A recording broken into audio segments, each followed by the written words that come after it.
श्री सद्गुरु देवाय नमः।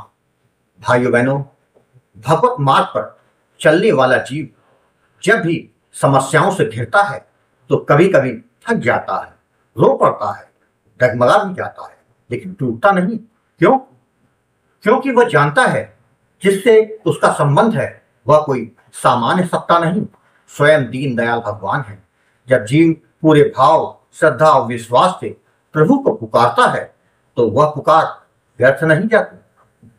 भगवान तो करुणा के सागर हैं। वो देर कर सकते हैं लेकिन अंधेर कभी नहीं करते।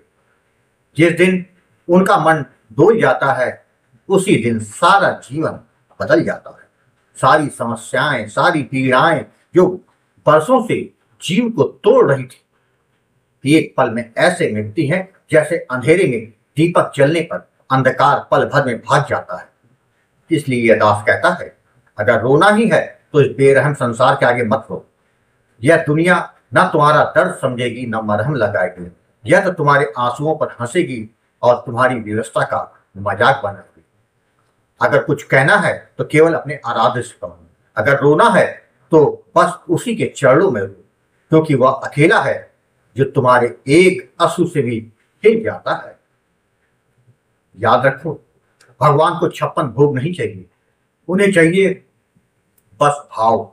वो सबरी के जूठे पेड़ खा सकते हैं, विदुरानी के केले के छिलके भी उनका प्रेम बन जाते हैं। उनका नियम बड़ा सीधा है, जिसने मुझे सच्चे भाव से पुकारा मैं दौड़ा चला गया। इसलिए लाखों बार नाम लेने से जरूरी है एक बार सच्चे भाव से पुकारना। पर उस एक पुकार तक पहुंचने के लिए हमें अपने भाव को शुद्ध करना होता है, विश्वास को अडिग बनाना होता है और निरंतर नाम जप करना होता है। यह नाम जप ही उस भाव को जन्म देता है जिससे भगवान को झुकना पड़ता है, जिससे प्रभु प्रकट हो जाते हैं। तो दुनिया क्या कहेगी यह मत सोचो। दुनिया को ना तुम्हारे जप से कोई लेना देना है ना तुम्हारे रोने से। बस सोचो कि कितना भाव भर सकते हो उस नाम में, कितनी सच्चाई से उसे पुकार सकते हो, क्योंकि कल्याण तो निश्चित है। बस नाम में डूबो और भाव में जियो। चाहो तो इस बात को एक वाक्य में यूं कह सकते हैं, जब तक भाव नहीं तब तक भगवान नहीं, और जब भाव आ गया तब भगवान कहीं बाहर नहीं। आज कथा यह दास जो सुनाने जा रहा है वह छत्तीसगढ़ से साधना जी ने भेजी है, जिसको सुनकर आपको पता चल जाएगा कि अगर आपका भाव और विश्वास मजबूत है तो भगवान अपने भक्त का कैसे साथ देते हैं। वही कथा यह दास आज सुनाने जा रहा है। इस कथा को जानने के लिए इस वीडियो को आखिर तक अवश्य देखिएगा। इसके साथ ही यदि आप राधा नाम की महिमा, बांके बिहारी जी की कृपा और वृंदावन से जुड़ी सत्य कथा का आनंद लेना चाहते हैं तो हमारे दूसरे चैनल अच्युत प्रभात तथा भक्त और भगवंत को जरूर देखें। मेरा नाम साधना है, मैं छत्तीसगढ़ की रहने वाली। आज जो कथा मैं आपके समक्ष रखने जा रही हूँ वह मेरे जीवन की नहीं बल्कि मेरे माँ के उस संघर्ष की है, जिसमें उन्होंने अपमान, पीड़ा और अत्याचारों के बीच केवल भगवान के पावन नाम का सहारा लिया और अंत में उसी प्रभु की कृपा से उनका मान सम्मान लौटा और पूरे गांव में उनका नाम सम्मान से लिया जाने लगा। यह घटना वर्ष 2008 की। मेरी माँ एक अत्यंत ही गरीब परिवार से थी, सरल हृदय, परिश्रमी और स्नेहमयी। उनके भाग्य में सुख तो जैसे लिखा ही नहीं था, फिर भी उन्होंने अपने भाग्य को भगवान की भक्ति में समर्पित कर दिया। मेरे पिताजी उस समय रेलवे में कार्यरत थे। वह अपनी नौकरी की वजह से महीने में सिर्फ 1 या 2 दिन ही घर पे रह पाते थे। मेरी दादी को मेरी माँ बिल्कुल पसंद नहीं थी। इसका कारण यही था कि मेरी माँ गरीब परिवार से थी। दादी का व्यवहार इतना कठोर और तिरस्कारपूर्ण था कि उनका यह व्यवहार सिर्फ मेरी माँ तक ही सीमित नहीं था, बल्कि पूरे परिवार के अन्य सदस्य भी मेरी माँ को तिरस्कार की दृष्टि से देखते थे। जब पिताजी घर से बाहर रहते थे तो माँ पर अत्याचारों की सीमा पार हो जाती थी। कभी भोजन न देना, कभी मारपीट, तो कई बार ताने देना। कई बार पिताजी भी दादी के कहने पर माँ को मारने लग जाते। हम 5 भाई बहन हैं, 4 बहनें और 1 भाई जो कि सबसे छोटा है। 4 बेटियां होने के कारण दादी का गुस्सा और अधिक बढ़ गया था। वह पिताजी से साफ साफ कह देती थी कि इन बेटियों और माँ को छोड़, मैं तेरी दूसरी शादी करवा दूंगी। घर में आए दिन झगड़े होते रहते थे इसी बात को लेकर, मगर ईश्वर की कृपा थी कि पिताजी ने हमें नहीं छोड़ा। इसके बाद दादाजी ने क्रोध में आकर कह दिया, अगर पत्नी और बच्चों के साथ रहना है तो मेरे घर से निकल जाओ और मेरा सारा सामान हमारा घर से बाहर निकाल के फेंक दिया। पिताजी ने कुछ कहे बिना चुपचाप सामान उठाया और हम एक छोटे से किराए के मकान में आकर रहने लगे। प्रारंभ में सब ठीक चला, परंतु जब दादी ने देखा कि हम सब अभी भी साथ हैं और खुश रहने की कोशिश कर रहे हैं, तो उन्होंने हमारी माँ को बदनाम करने का नया तरीका खोज निकाला। वह घर परिवार वालों, रिश्तेदारों और यहाँ तक कि गांव वालों से कहने लगी कि हमारी माँ तंत्र मंत्र, जादू टोना करती है। यह बात माँ को बहुत चुभती थी, क्योंकि उन्होंने तो बस ईश्वर को अपना सहारा बनाया था। माँ के भीतर एक डर समा गया था, 4 बेटियां हैं और हर दिन बदनामी का साया हमारे सर घर के ऊपर मंडराता रहता था। उनको लगता था अगर ऐसा ही चलता रहा तो कौन मेरी बेटियों से शादी करेगा। लेकिन माँ की आस्था अडिग थी। वह हर दिन घंटों पूजा पाठ, हनुमान चालीसा, सुंदरकांड और नाम जप करती। उनका कहना था, भगवान देर कर सकते हैं पर अंधेर नहीं करते। फिर आया वह दिन जो हमारी जिंदगी का सबसे निर्णायक दिन साबित हुआ। गांव के बीच में स्थित एक प्राचीन हनुमान जी का मंदिर है।